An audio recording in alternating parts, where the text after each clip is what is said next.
Welcome to mega 9 TV. మంత్రి కొండా సురేఖ సమంతపై చేసిన వ్యాఖ్యలు తెలుగు రాష్ట్రాల్లో తీవ్ర దుమారం రేపుతున్నాయి. ముఖ్యంగా సినీ ఇండస్ట్రీలో ఇప్పుడంతా ఇదే హాట్ టాపిక్ గా మారింది. ఇప్పటికే పలువురు రాజకీయ సినీ ప్రముఖులు సామాజిక మాధ్యమాల్లో సమంతకు మద్దతు తెలిపారు. దీంతో వివాదం ముదరటంతో కొండా సురేఖ కూడా ఓ మెట్టు దిగొచ్చి సమంతకు సారీ చెప్పారు. ఇదిలా ఉంటే తాజాగా ఈ వివాదంపై సమంత క్లోజ్ ఫ్రెండ్ గాయని చిన్మయి శ్రీపాద స్పందించింది. సమంత విషయంలో కొన్ని యూట్యూబ్ ఛానల్స్ వ్యవహరిస్తున్న తీరుపై చిన్మయి ఓ రేంజ్ లో ఫైర్ అయింది. తమ మైలేజ్ ని పెంచుకోవడంతో పాటు క్లిక్స్, వ్యూస్ కోసం కొన్ని తెలుగు యూట్యూబ్ ఛానల్స్ సమంత పేరును ప్రముఖంగా ప్రస్తావించాయని సింగర్ చిన్మయి తెలిపింది.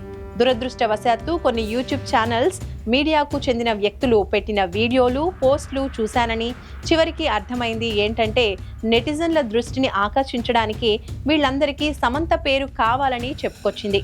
ఒక్క విషయం అయితే ఖచ్చితంగా చెప్పగలనని, కలలో కూడా ఆమె స్థాయిని ఎవరూ అందుకోలేరని క్లారిటీ ఇచ్చింది. వాళ్ల కర్మ కాలిపోవాలని కోరుకోవటానికి నవరాత్రికి మించిన మంచి సమయం మరొకటి లేదు అని ట్విట్టర్ వేదికగా ఆమె ఆగ్రహం వ్యక్తం చేసింది. సింగర్ చిన్మయి పోస్ట్ కు ఓ నెటిజన్ కూడా సమాధానం ఇచ్చారు.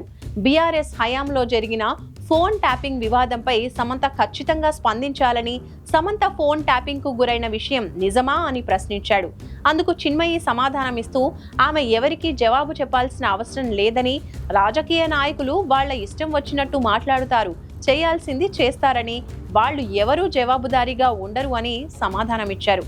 ప్రస్తుతం చిన్మయి పోస్ట్ సామాజిక మాధ్యమాల్లో వైరల్ గా మారింది.